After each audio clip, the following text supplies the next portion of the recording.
오늘은 사순절 세 번째 주일입니다. 우리는 사순절 우리 절기 기간 동안 요한복음에 나오는 7개의 에고에이미, 나는 무엇이다 라는 말씀에 대해 우리가 나누고 있습니다. 오늘은 세 번째 에고에이미, 나는 양의 문이다. 그리고 네 번째 에고에이미, 나는 선한 목자다 라고 하는 이 두 가지 에고에이미의 주제로 말씀을 나누겠습니다. 자, 같이 한번 해볼까요? 나는 양의 문이다. 나는 선한 목자이다.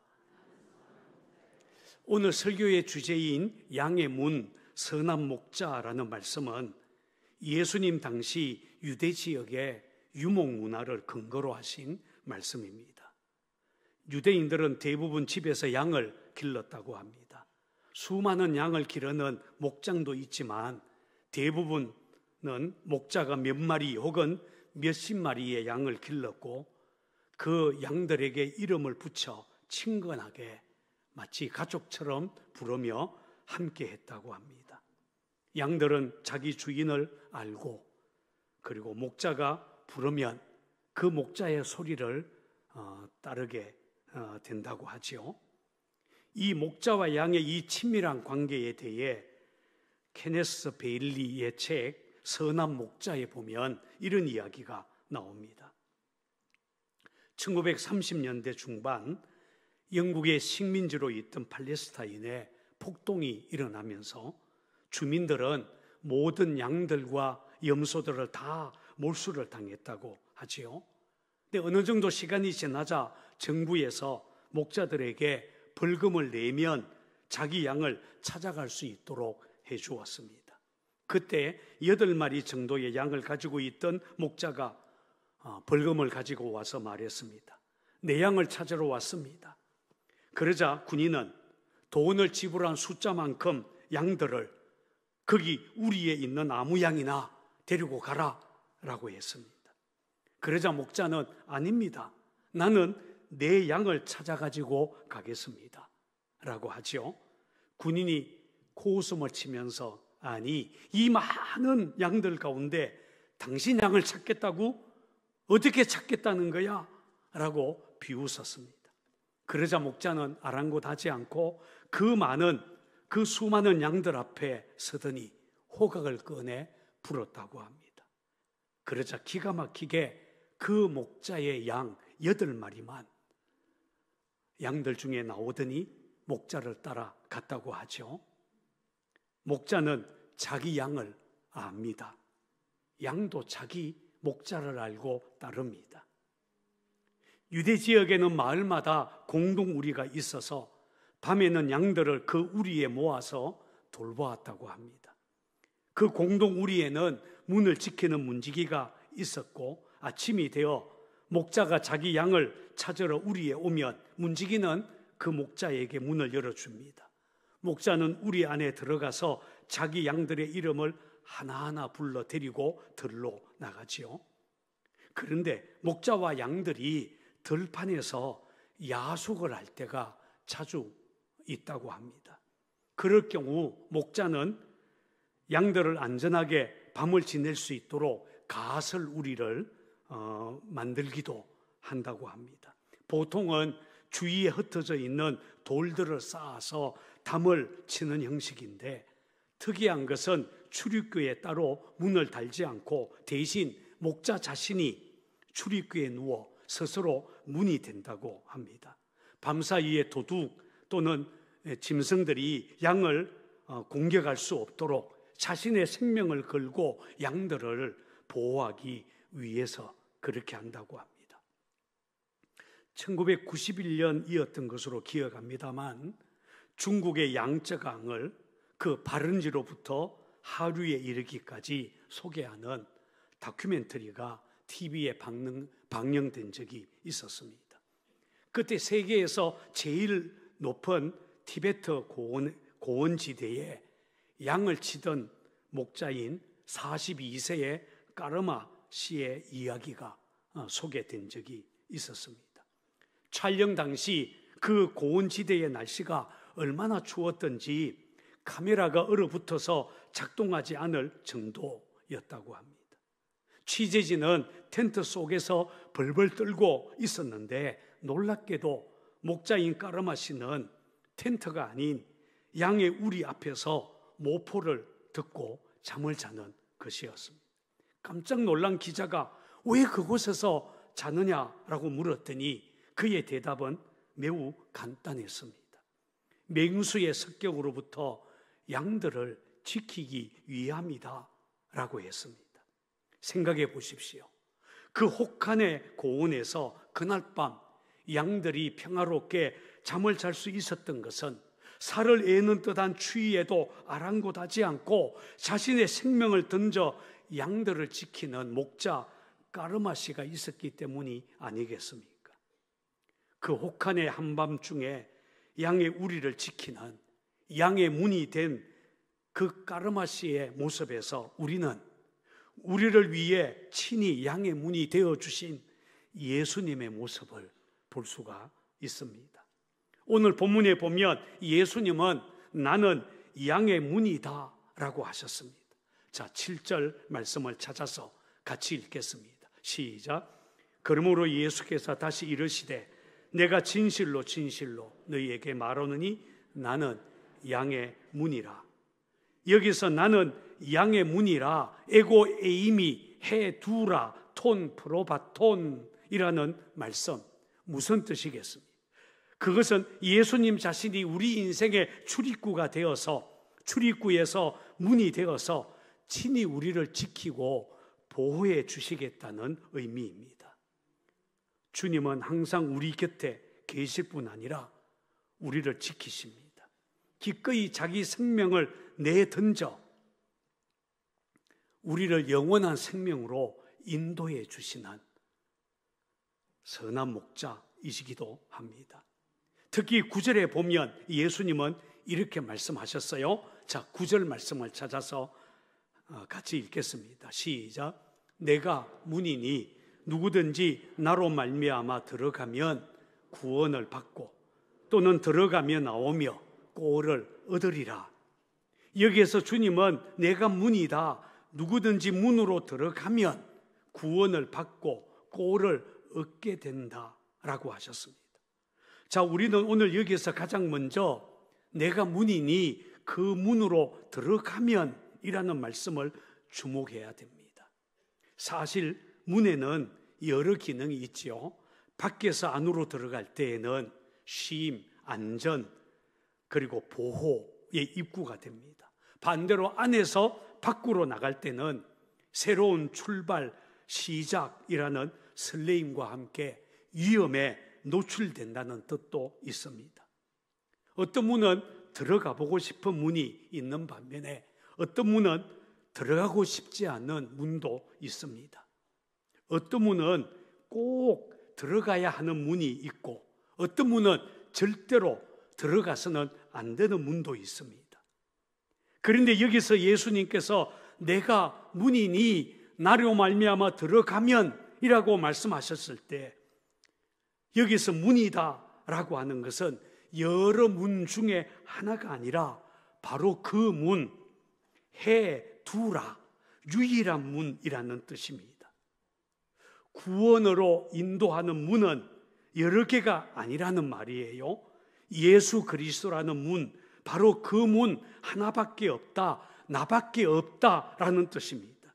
그러므로 예수 그리스도라는 그 문은 우리가 반드시 들어가야 하는 문이다 라는 말씀입니다. 요한복음 14장 6절에서도 예수님은 내가 곧 길이요 진리요 생명이니 나로 말미암지 않고는 아버지께로 올 자가 없느니라 라고 하셨습니다. 나로 말미암지 않고는 아버지께로 올 자가 없다.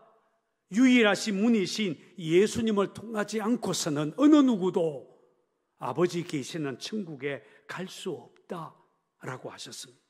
베드로 사도 역시 다른 이로서는 구원을 받을 수 없나니 천하 사람 중에 구원받을 만한 다른 이름을 우리에게 주신 일이 없음이라 라고 선포했습니다. 맞습니다. 구원의 문은 여러 개가 있는 게 아닙니다. 오직 하나, 예수 그리스도라는 문밖에 없습니다. 그래서 주님은 나보다 먼저 온 자는 바로 거짓 선지자, 당시 종교 지도자들, 그들을 가리켜서 다 절도요 강도니 양들이 듣지 아니하였느니라 라고 하셨습니다. 또 본문 9절에서 우리가 주목해야 될 것은 누구든지라는 말입니다. 주님은 내가 문이니 누구든지 나로 말미암아 들어가면이라고 하셨어요. 여기서 누구든지 티스라고 하는 말은 구원받을 사람 제한되어 있지 않다라는 뜻입니다. 문이신 예수님으로 말미암아 들어가기만 하면, 다시 말해서 예수를 믿기만 하면 누구나 구원받을 수 있다라고 하는 뜻입니다. 왜 예수를 믿기만 하면 구원을 받습니까? 구원의 길이 왜 그렇게 단순하고 명확할까요? 그것은 우리를 지으신 하나님께서 모든 사람이 구원을 받으며 진리를 아는 데 이르기를 원하시기 때문입니다. 하나님은 하루가 천년같이, 천년을 하루같이 모든 사람들이 죄에서 돌이켜 하나님께로 돌아오기를 기다리십니다. 베드로후서 3장 8절 9절은 이렇게 말합니다. 사랑하는 자들아, 주께는 하루가 천년 같고 천년이 하루 같다는 이 한 가지 잊지 말라. 주의 약속은 어떤 이들이 더디다고 생각하는 것 같이 더딘 것이 아니라 오직 주께서는 너희를 대하여 오래 참으사 아무도 멸망하지 않고 다 회개하기에 이르기를 원하시느니라. 할렐루야. 그래서 성경에 보면 종종 예상 밖의 사람들이 구원받는 이야기가 나옵니다. 예수님과 함께 십자가에 달렸던 강도, 죽기 바로 직전에 구원받았습니다. 교회를 박해했던 사울, 나중에 사도 바울이 되었습니다만 그도 구원받았습니다. 로마의 군인 고넬료와 그의 가족들, 이방인임에도 구원받았습니다. 주인의 것을 훔쳐서 도망쳤던 노예 오네시모도 구원받았습니다. 하나님의 은혜로 구원받지 못할 사람 아무도 없고 십자가의 은혜 용서받지 못할 죄인 아무도 없다라는 뜻입니다. 누구든지 예수님을 그리스도로 믿고 영접하면 구원받습니다. 예수님이 양의 문, 바로 구원의 문이기 때문입니다. 그 문은 누구에게나 열려 있고 그 문 안으로 들어가는 방법, 예수님을 믿는 것입니다. 할렐루야. 오늘 본문에 보면 예수님은 또한 선한 목자이십니다. 자, 11절 말씀을 찾아서 같이 읽겠습니다. 시작. 나는 선한 목자라. 선한 목자는 양들을 위하여 목숨을 버리거니와. 여기 보면 예수님은 나는 선한 목자라, 에고 에이미 호 포이멘 호 칼로스라고 하셨습니다. 이 말씀 역시 예수님의 정체성을 드러내는 말씀입니다. 여기서 선한으로 번역된 칼로스라는 헬라어는 좋은, 아름다운, 착한 이라는 뜻을 가지고 있습니다. 예수님은 좋은 목자, 착한 목자, 참된 목자라고 하는 뜻입니다. 다윗은 시편 23편에서 여호와는 나의 목자시니 내게 부족함이 없으리로다. 그가 나를 푸른 풀밭에 누이시며 쉴만한 물가로 인도하시는도다. 내 영혼을 소생시키시고. 여러분, 아름다운 시편을 노래했죠. 우리 그리스도인들이 다 좋아하는 노래예요. 이 시는 정말 아름답습니다만 우리 인간의 실존을 잘 드러내고 있는 시라고 할 수 있습니다. 다윗은 이 시에서 하나님 앞에서 자신을 그저 양과 같은 존재일 뿐이다 라고 고백하고 있습니다. 양이 어떤 동물입니까? 양은 크게 세 가지 특징을 가지고 있다고 학자들은 말합니다. 첫째, 양은 길을 찾지 못합니다. 눈은 지독한 건시이고 방향 감각 없습니다. 누군가가 인도해 주지 않으면 양은 길을 잃게 됩니다. 둘째, 스스로 먹이를 구하지 못합니다. 길을 찾지 못하기 때문에 먹이가 있는 초지가 어디인지 분간할 능력이 양에게는 없습니다. 누가 먹여주지 않으면 양은 굶어 죽기 십상입니다. 셋째, 자기 생명을 스스로 보호할 능력이 없습니다. 걸음걸이가 빠른 것도 아니고 다른 동물처럼 날카로운 이빨이나 발톱도 없습니다. 머리에 있는 뿔은 뒤로 감겨져서 장식에 불과합니다. 그러니 누군가가 생명을 지켜주지 않으면 맹수의 공격에 그저 속수무책인 짐승이 양입니다. 그런데 이런 양들이 험악한 세상에서 살아갈 수 있는 방법, 이 맹수가 울거리는 이 세상에서 살 수 있는 방법 무엇이겠습니까? 양이 살 수 있는 유일한 방법은 바로 좋은 목자 만나는 것입니다. 양은 혼자서는 살 수 없지만 선한 목자 만나면 안전하게 살 수 있습니다. 그것은 선한 목자가 자기 양을 알고 양들의 이름을 하나하나 부르며 좋은 곳으로 인도하기 때문입니다. 어떻게 인도합니까? 양들을 푸른 풀밭으로 인도하여 배불리 먹입니다.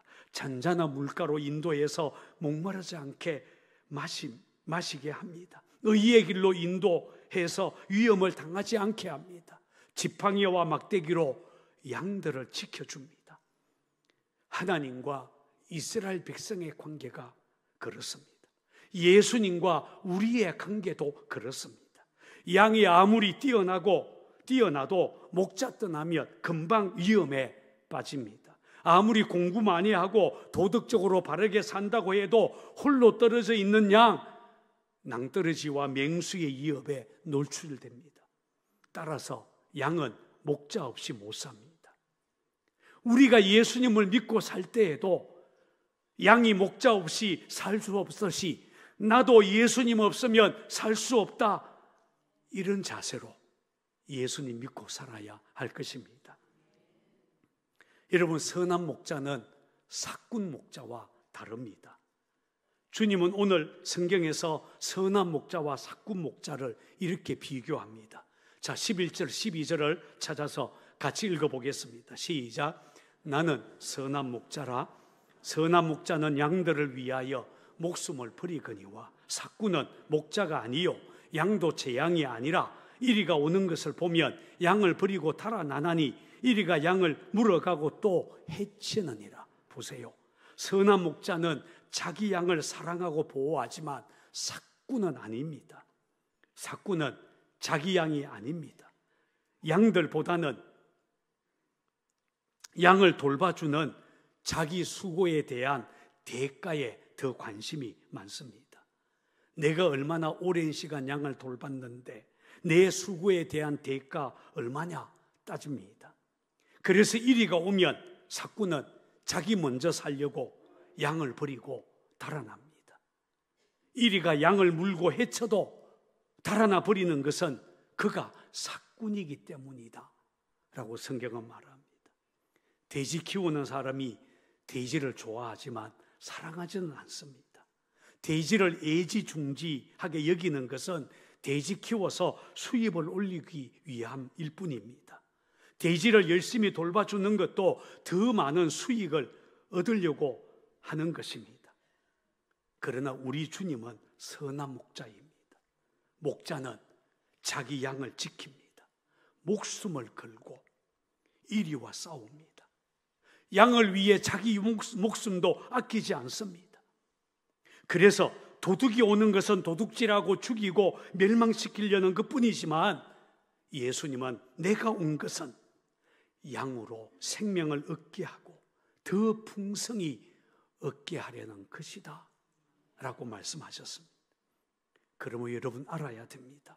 예수님은 우리 인생에 있어서 거추장스러운 존재 아닙니다. 나의 휴일을 빼앗아가고 내 물질을 빼앗아가고 내 평안함을 빼앗아가는 그런 분이 아닙니다. 오히려 우리에게 생명을 주고 우리 불안한 인생길을 지켜주시고 우리를 사랑해서 기꺼이 자기 목숨까지 내어놓으신 분,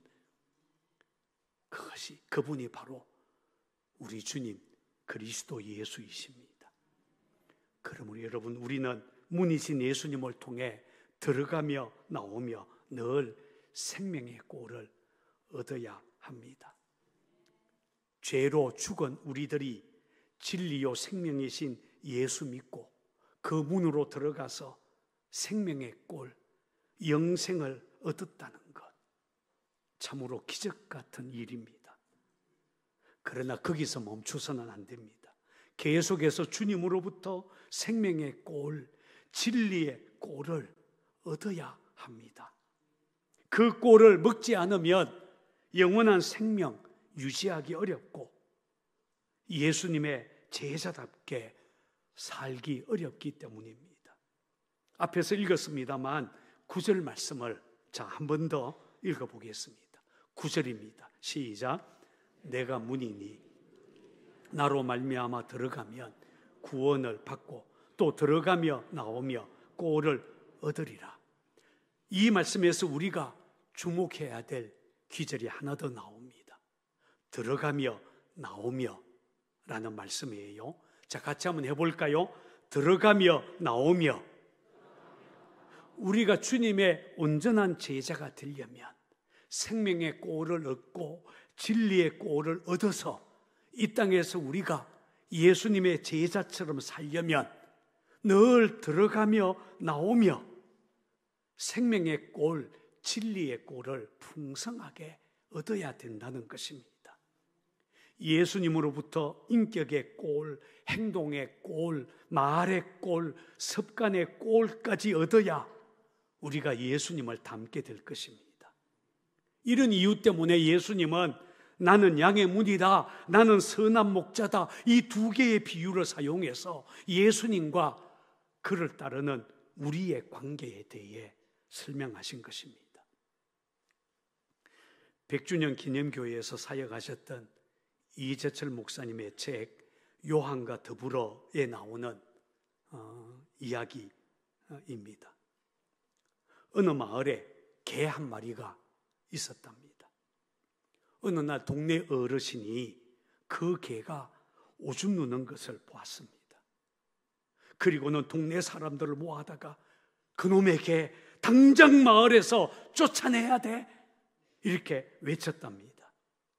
왜냐하면 모든 개는 뒷다리 하나를 들고 오줌을 누는데 이 개는 앞다리를 들고 오줌을 누웠기 때문이라 합니다.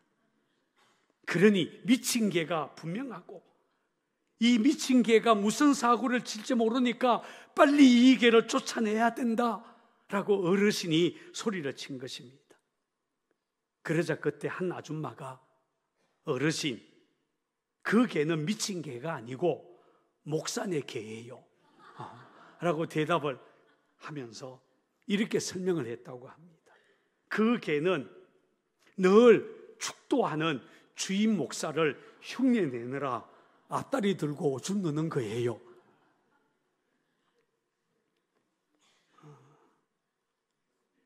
여러분, 이 개는 한낱 짐승에 불과하지만 자기 주인을 압니다. 자기 주인을 따르고 자기 주인을 닮았습니다. 이 개는 들어가며 나오며 늘 주인을 바라보고 주인에게 집중했기 때문에 주인을 닮아간 것입니다. 서당계 3년이면 뭐라 그러죠? 풍어를 엎는다라고 말하죠. 한낱 짐승에 불과한 개도 그러한데 오늘 저와 여러분은 어떤지 모르겠어요. 예수 믿은 지 30년 됐는데 평생 주님 믿는다고 말하는데 우리는 주님 닮았는지 모르겠습니다. 어느 책에서 이런 이야기를 읽었습니다. 27년간 감옥 생활을 마친 남아프리카의 넬슨 만델라가 대통령으로 당선이 된 뒤에 데스몬드 투투 주교를 진리와 화해위원회 위원장으로 임명을 하게 되었습니다.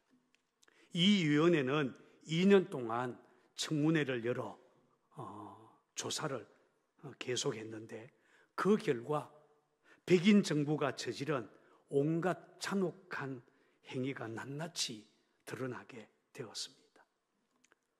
그러나 이 청문회에는 아주 중요한 한 가지 원칙이 있었다고 합니다. 그것은 백인 경찰이나 군인이 자발적으로 고소자들 앞에서 자신의 범행을 털어놓고 범죄 사실을 인정하면 재판도 받지 않고 처벌도 받지 않게 한다라는 원칙이었답니다.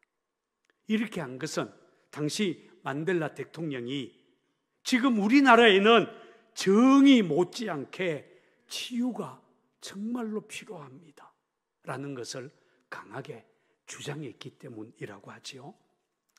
그 청문회에 반더 브렉이라고 하는 한 백인 전직 경찰관이 나와서 신문을 받게 되었습니다. 그는 자신의 동료와 함께 18살의 흑인 소년을 총으로 쏘고 증거인멸을 위해 시신을 불태웠던 사람입니다. 그는 청문회에서 이 사실을 시인합니다. 게다가 더 끔찍한 일도 드러났어요. 그 소년을 살해한 뒤에 그 소년의 집으로 가서 장작더미를 쌓아놓고 불을 지른 다음 소년의 아버지를 묶어서 불태워 죽였습니다. 더 악질적인 것은 그 소년의 어머니가 그 장면을 강제로 지켜보도록 했다는 것입니다. 신문을 받는 동안 아들과 남편을 차례로 잃은 그 부인도 그곳에 참석했었습니다. 청문회에서 그 노부인에게 말할 기회를 주었어요. 검사가 말합니다. 부인, 반더 브렉에게 무엇을 원하십니까? 경찰관은 고개를 떨군 채 노부인의 말을 기다리고 있었습니다.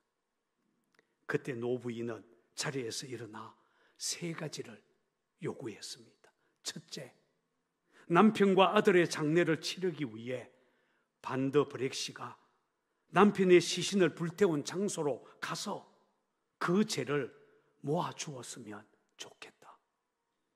둘째, 반더 브렉 씨가 우리 가족을 다 죽였지만 나는 그와 함께 나눌 사랑 아직도 가지고 있기에 한 달에 2번은 우리 집에 와서 나와 함께 시간 보내기를 원한다. 그에게 나는 엄마 노릇 해주고 싶다. 셋째, 그가 하나님의 용서를 받았다는 것과 나도 그를 진심으로 용서했다는 사실을 알도록 내가 그를 한번 안아주었으면 좋겠다. 그리고는 이 부인이 반더 브렉 씨를 안아주기 위해 정인석으로 걸어갔다고 합니다.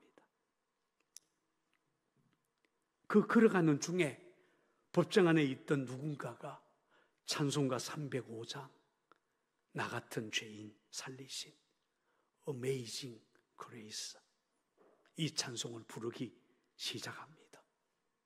그러자 한 사람, 2사람 그 찬송을 따라 부르기 시작했습니다.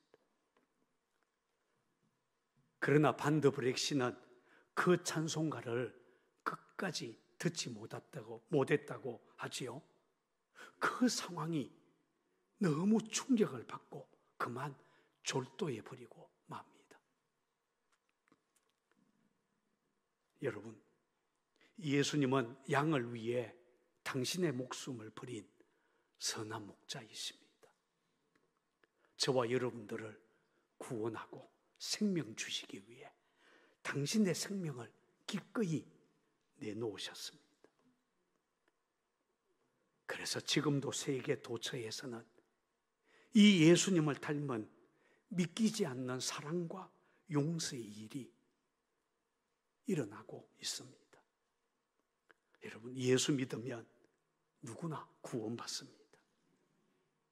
예수님을 따라서 들어가고 나가며 생명의 꼴, 진리의 꼴 얻게 됩니다. 오늘 저는 저와 여러분들, 우리 상곡교회 성도들이 예수 믿고 구원받은 것만이 아니라 들어가며 나오며 생명의 꼴, 진리의 꼴을 우리가 계속 얻어서 예수님을 닮아가고 예수님처럼 사랑하고 예수님처럼 용서하며 살아가는 진정한 하나님의 사람들 되기를 주의 이름으로 축원을 드립니다.